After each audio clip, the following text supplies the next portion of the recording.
Hey guys, Professor Bill, Comic Book University, and I'm reading Captain America Sam Wilson, issue number 17. This is going to go pretty quick because what it is Joaquin, the new Falcon, who is the new sidekick for Captain America Sam Wilson, funny how things work in a circle, is a Mexican-American guy. He is very young. He came over to the country illegally. He's been trying to help out other illegals who come over.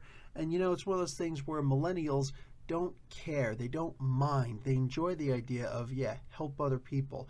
But certain people in the older community kind of look at it as, and we're talking about one person who's really trying to make a big deal about it here, is speaking out against it. And she's actually a really vicious, sharp-tongued person. But, it is what it is. Anyway, so Rage kind of joins up, and they both go to protest against her. She's going to be at Empire State University and doing a speech there. They're protesting her on the outside, they're protesting her on the inside. She's getting booze all over, and they both kind of went down there for the sake of getting a little rowdy, but then they realize, this isn't necessary because everybody's against her. Nobody's really listening to her.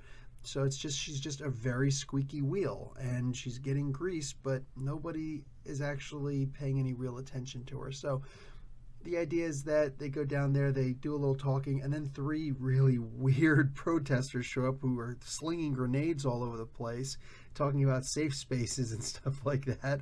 It actually turns really humorous in a fairly tight situation here that's gonna get under a few people's skins. Later on, Rage goes home and he's passing by a pawn dealership and he sees that it's being robbed by Speed Demon and Man Mountain Marco.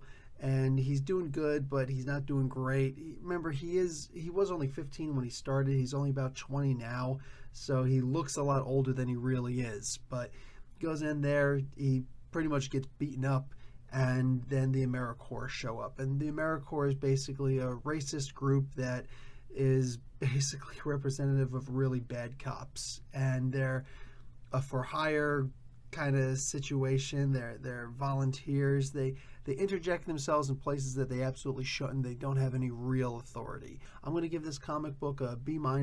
I liked it. There was nothing really wrong with it. It had just the right amount of everything in it to keep it going and to keep it interesting. This is Professor Bell, Comic Book University, class dismissed.